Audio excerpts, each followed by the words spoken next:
Bismillahirrahmanirrahim. Alhamdulillahi Rabbil Alamin. Allahumma salli wa sallim ala Sayyidina Muhammad. Allahumma salli wa sallim wa barik alaihi. Miftahi babi rahmatillah adada ma fi ilmillah.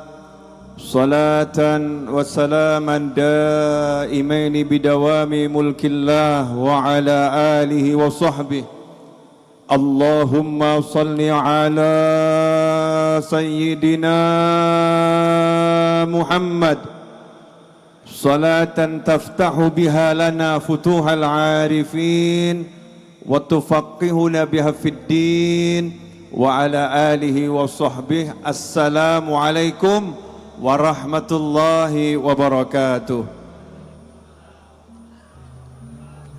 Sahabatku dimanapun antum berada, khususnya semua yang hadir di majlis yang insyaallah full barakah di malam hari ini. Sudah banyak yang kita dengar dan sudah banyak yang kita lakukan. Pertanyaannya, apakah kita pahami? Ya, apakah kita pahami? Memahami bagian kelanjutan daripada mendengar. Seringkali kita dengar tapi enggak paham. Ya, seringkali dengar tapi enggak paham. Kalau paham, insya Allah banyak sekali manfaat yang kita dapatkan. Malam hari ini saya enggak akan bicara panjang, enggak akan bicara pendek, karena kita juga enggak ngerti bicaranya berapa lama. Sebab yang pegang kendali bukan kita tapi Allah Ta'ala. Ya, yang pegang kendali Allah Subhanahu wa Ta'ala. La haula wa la quwata illa billah. Apa yang pengen saya sampaikan? Izin berdiri. Biasanya saya suka duduk, malam ini saya pengen berdiri. Apa yang pengen saya sampaikan? Tolong dicatat baik-baik di dalam hati. Ya, catat baik-baik dalam hati, sampaikan pada yang lain. Perjalanan hidup majelis-majelis semacam ini, itu yang paling penting adalah menghubungkan hati kepada Nabi Muhammad SAW agar hati kita terhubung dengan Allah Subhanahu wa Ta'ala. Kalau hati ini enggak terhubung sama Allah, maka putus koneksi. Putus koneksi. Ini lampu banyak, sound system banyak, kamera banyak, kalau putus koneksi dari baterainya nggak bisa kerja. Lampunya nggak nyala, soundnya nggak bersuara, kameranya nggak ada artinya karena putus dari baterainya tadi, kabelnya putus, koneksinya terputus. Jika lentera itu menjadi tak ada artinya karena terputus koneksi dengan sumber energinya, powernya, maka hidup manusia ini akan benar-benar enggak ada artinya kalau terputus dengan yang maha menghidupkan, yaitu Allah Subhanahu wa Ta'ala. Makanya para ulama dari zaman ke zaman, dari generasi ke generasi, buat majelis-majelis semacam ini agar hati kita nyambung dengan Allah Ta'ala lewat pintu yang paling utama, pintu yang paling besar, utusan Allah yang paling indah, yang paling mulia, yaitu baginda Nabi Muhammad sallallahu alaihi wasallam. Saya mau kasih satu contoh sederhana. Mudah-mudahan insyaallah dipahami. Boleh nanya? Boleh. Pertanyaan saya udah saya tanyakan tiap tahun, tapi saya nanya lagi sekarang. Kalau malam hari ini nggak punya uang, nggak punya aset, gak punya teman, gak punya tabungan, besok harus bayar utang 100 juta, pusing atau gak pusing? Itulah orang-orang yang belum paham. Ya, orang-orang yang belum paham, pusing. Pertanyaan saya, kalau besok harus bayar 100 juta, hari ini malam ini punya uang 300 juta, tenang atau gak tenang? Nah ya. Ini orang-orang yang belum paham. Kenapa saya bilang orang-orang yang belum paham? Karena ia mengira bahwasanya yang bisa melunaskan hutangnya adalah uang yang tersedia saat ini, dan ia tak akan bisa melunaskan hutangnya kalau saat ini tidak tersedia uang. Betul atau betul? Berarti Tuhannya siapa? Tuhannya siapa? Allahnya di mana? Yang dijadikan sandaran itu apa? Siapa? Nah, ini yang sekarang menyebabkan manusia menjalani kehidupan terbentur-bentur dengan hal-hal yang tidak enak, mengalami hal-hal yang tidak menyenangkan karena memang sandarannya bukan Allah Subhanahu wa ta'ala. Padahal kita udah ikrar la ilaha illallah Muhammadur Rasulullah SAW. Yang ada saat ini bukan sebuah jaminan untuk yang besok. Yang tidak ada saat ini juga bukan sesuatu yang perlu dikhawatirkan untuk besok. Karena yang menguasai segala-galanya hanyalah yang maha satu, yaitu Allah Subhanahu wa ta'ala. Kalau Allah izinkan bisa, Allah enggak izinkan enggak bisa. Kalau Allah berikan dapat, kalau Allah enggak berikan enggak dapat. Semua ngerti yang maha memberi rezeki siapa? Allah. Pertanyaannya paham enggak? Kalau yang maha memberi rezeki artinya seberapapun uang yang kita cari gak akan kita dapatkan kalau Allah gak kasih. Sehebat apapun kita usaha gak akan kita dapatkan kalau Allah gak beri. Sebagus apapun metode pemasaran yang kita buat gak akan menghasilkan kalau Allah gak kasih. Itu konsep hidup pertama yang harus diyakini oleh setiap muslim. La ilaha illallah Muhammadur Rasulullah SAW. Nah sayangnya kita terjebak sama pemikiran-pemikiran yang dibisikkan syaitan. Kalau enggak ada enggak bisa. Kalau ada berarti bisa. Nah terus Allahnya di mana? Ya Allahnya di mana? Saya pengen antum pulang nanti udah tambah ilmunya, tambah pahamnya. Segala sesuatu Allah yang tentukan, dipahami, dihayati, dirasakan, dilatih betul. Sampai jadi rasa. Allah yang punya kuasa, Allah yang punya kuasa. Orang yang udah berkata dalam hatinya Allah yang punya kuasa, Allah yang maha bisa, Allah yang maha, Allah yang maha, Allah selalu dalam hatinya. Ala bidzikrillahi tatmainnul qulub. Allah yang bilang ala, sungguh hanya dengan berzikir kepada Allah tatmainnul qulub, hatinya siapapun bisa menjadi tenang. Orang yang udah ingat kalau yang maha bisa Allah, yang maha mampu Allah, yang maha kuasa Allah, yang maha menentukan Allah, hatinya tenang. Kenapa? Karena Allah begitu mudah dihubungi. Allah begitu mudah diajak bicara. Allah begitu mudah diminta untuk mendengar. Kenapa? Wa huwas sami'ul alim. Allah itu maha mendengar, lagi maha mudeng, maha mengerti. Banyak loh orang yang dengar sama kita tapi nggak ngerti. Banyak orang kita ajak ngomong dengar dia tapi nggak pernah paham, bahkan pura-pura nggak ngerti. Kenapa? Karena memang dia cuma bisa dengar tapi nggak bisa memahami. Dengar tapi nggak punya nurani, dengar nggak punya perasaan. Allah Subhanahu wa ta'ala maha mendengar. Kita nggak berkata Allah maha mendengar karena nggak semua orang bisa berkata. Ada orang yang dijadikan lisannya nggak bisa bergerak. Ada orang yang dijadikan lisannya jika bergerak kalimatnya nggak sama dengan yang dipikiran. Ada orang yang sama sekali ditidurkan oleh Allah Subhanahu wa ta'ala, bahkan tubuhnya nggak bergerak tapi pikirannya bergerak, hatinya bergerak. Allah maha mendengar meskipun hati kita bicaranya pelan-pelan. Allah maha mendengar. Pertanyaan saya, lah kalau udah Allahnya maha mendengar, Allahnya maha dekat, Allahnya mengerti, terus Allahnya ngomong ud'uni astajib lakum. Minta sama aku kasih. Minta sama aku beri. Minta sama aku jawab. Harusnya kita tenang atau enggak tenang? Tenang. Saya punya Allah. Lo kamu enggak punya duit, enggak jadi masalah.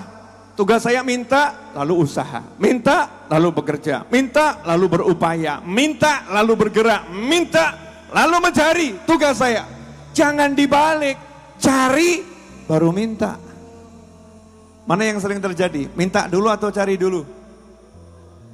Contoh, lapar, minta makan sama Allah atau cari makan? Kita lapar nih ya, lapar.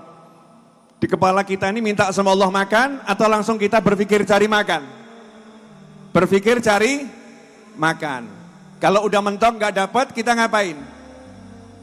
Allahumma ya Allah, cari makan kok susah, beri saya makan. Jadi mentok-mentok ujungnya minta sama Allah.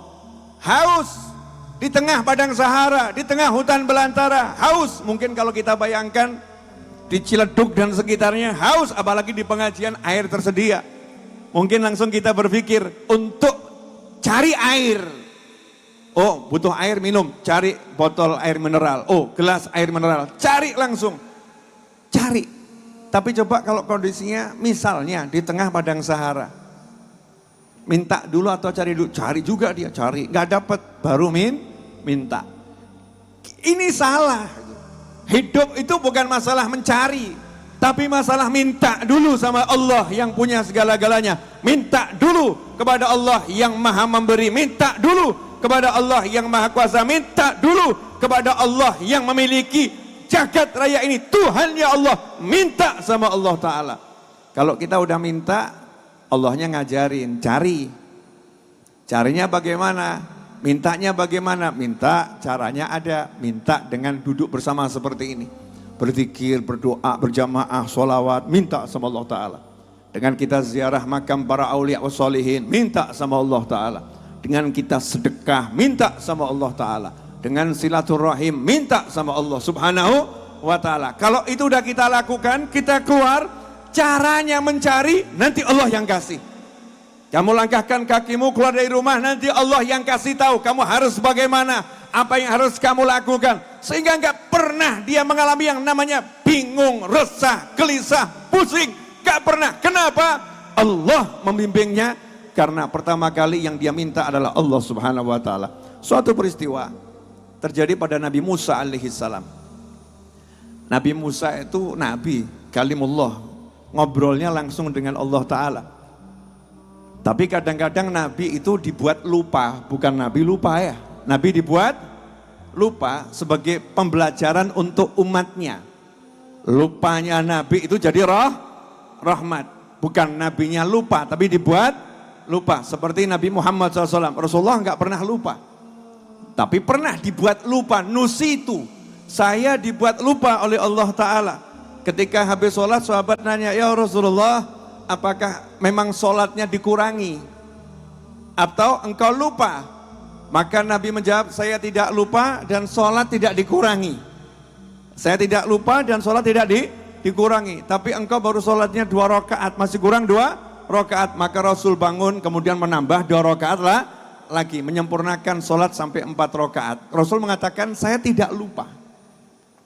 Tapi Allah yang membuat Nabi SAW saat itu menjadi lupa, rahmat. Suatu ketika Nabi Musa alaihissalam sakit. Ada mengatakan sakitnya sakit gigi.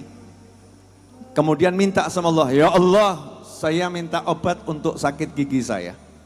Allah berkata, itu ada daun pohon, makan daun pohon itu sembuh sakit gigimu. Nabi Musa pun ambil daun pohon dimakan. Selesai sakit giginya sembuh, nggak sakit lagi. Beberapa waktu kemudian Nabi Musa sakit gigi. Sakit giginya kambuh berulang. Maka Nabi Musa ke pohon yang sama, ambil daun yang sama, makan. Ternyata nggak sembuh sakit giginya. Maka ngomong sama Allah Ta'ala, ya Allah, saya udah makan daunnya, kenapa nggak sembuh? Maka Allah berkata, wahai Musa, yang pertama, kamu datang ke saya, kamu nanya ke saya, kamu minta kepada saya, apa obat sakit gigi saya? Maka saya jadikan daun itu sebagai jalan kesembuhanmu. Tapi yang kedua, kamu datang ke daun itu, menganggap daun ini akan jadi jalan kesembuhanmu, engkau makan tanpa minta dulu kepada saya, maka saya tidak jadikan daun itu sebagai jalan kesembuhanmu. Paham maksudnya enggak ini? Jadi sekarang kalau butuh duit minta atau cari? Minta atau cari? Kalau minta sholat subuhnya berjamaah. Kalau minta sholat duhurnya berjamaah. Kalau minta sholat asarnya berjamaah.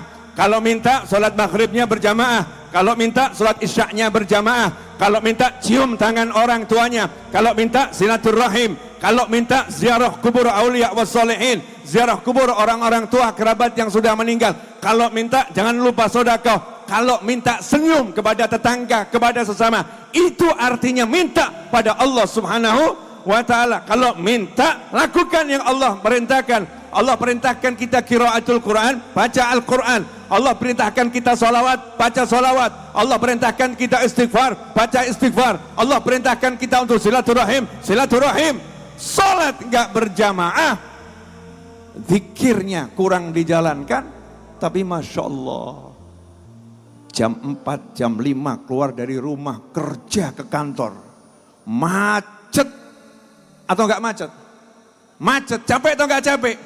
Capek, sampai sore, sampai maghrib pulang. Gajinya tiap bulan enggak nambah. Gajinya tetap dia lakukan. Tapi sholatnya enggak nambah. Jamaahnya hilang. Habis sholat loncat. Handphone yang diambil bukan tasbih. Bukan jari jemari. Bukan mengucapkan subhanallah, subhanallah, subhanallah dengan lembut 33 kali. Alhamdulillah, alhamdulillah, alhamdulillah dengan lembut 33 kali. Allahu Akbar, Allahu Akbar, Allahu Akbar dengan lembut 33 kali. Ditutup dengan kalimat tahlil. Bukan angkat tangan kemudian mengucapkan bismillah, alhamdulillah, salawat. Kemudian mendoakan orang tua, Rabbi ghafirli wali walidayya warhamhuma kama rabbayani shaghira. Gak doakan orang tuanya, gak doakan tetangganya, gak doakan kerabatnya, gak doakan muslimin wal muslimat, gak doakan dirinya, loncat dan dia merasa dengan cepat saya kembali bekerja, rezeki akan saya dapat. Kasihan yang didapat lelah. Gajian tanggal 25, 5 menit kemudian habis gajiannya. Enggak ada bekasnya, enggak ada barokahnya. Adanya lelah lagi, capek lagi, kemudian ngeluh. Hidup kok seperti ini, hidup kok seperti ini. Tapi coba kita lihat, para masyayikh, para asatidz, para ulama, orang-orang yang soleh, orang-orang yang istiqomah, mereka yang sholat 5 waktu berjamaah, mereka yang bekti sama orang tuanya, hidupnya tenang, kerjanya sama, tenangnya beda. Kerjanya sama, tenangnya beda. Apalagi kelihatannya kerjanya juga nggak sama, kerjanya santai-santai saja, tenangnya jauh berbeda dan hasilnya sangat berbeda. Nah ini yang pengen saya sampaikan ke antum semuanya. Jangan tertipu sama dunia, jangan tertipu sama dunia. Hebatmu nggak akan menghasilkan apa-apa. Izin Tuhanmu yang menentukan segala-galanya. Maka jangan tinggalkan sholat subuh berjamaah. Aneh bin ajaib, orang tua, oknum orang tua zaman sekarang malam ngomong sama anaknya, tidur, besok kuliah. Cepet tidur, besok sekolah. Kenapa enggak ngomong, cepet tidur, besok sholat subuh berjamaah. Hilangkan kata sekolah, kata kuliah, kata apapun hilangkan. Sampaikan kepada anak kita, tidur, besok sholat subuh. Tidur, besok kamu harus sholat. Tidur, kamu harus sholat. Sholat, kamu akan sukses. Gak sholat, sehebat apapun. Mau jadi pemimpin model apapun. Mau menjadi pejabat model apapun. Jadi konglomerat model apapun. Jadi orang hebat model apapun. Tak sukses dalam pandangan Allah Ta'ala. Yang dipanggil sukses itu siapa? Hayya 'alas shalah. Hayya 'alas shalah. Lanjutannya, hayya 'alal falah, hayya 'alal falah. Ayo sholat, ayo sholat, ayo sukses, ayo sukses. Tapi sayang, kejar sukses lewat kantornya, kejar sukses lewat usahanya, kejar sukses lewat hebatnya, menurut pikirannya, tapi ketinggalkan sukses menurut Allah Ta'ala. Lah sukses, salah, gak ada kesuksesan bagi orang yang semacam itu. Mudah-mudahan bisa dipahami. Paham gak ini? Paham gak? Berarti hidup itu mudah atau susah? Mudah, mau sholat 5 waktu, angkat tangan doa. Kemudian usaha. Nanti usahanya Allah yang kasih. Usahanya Allah yang bimbing. Usahanya Allah yang akan cerahkan. Usahanya Allah yang akan mudahkan. Usahanya Allah akan berkahkan. Buktinya udah banyak. Tinggal tengok kanan, tengok kiri, sekitar kita. orang-orang yang istiqomah dalam kebaikan, hidupnya mudah, tenang, nikmat, caranya tinggal copy paste, selesai. Jangan buang-buang energi, cari model-model yang gak pernah kita pahami, gak kita mengerti, model-model yang masih penuh dengan rancu-rancu, model-model yang penuh dengan hal-hal yang tidak menyenangkan, yang sudah jelas orang-orang dahulu dari zaman Nabi sampai sekarang, yang sholat 5 waktu berjamaah, kemudian zikir berjamaah, cari ilmu, usaha, dia keluar dari rumah, hidupnya nyaman, enak dan tenang.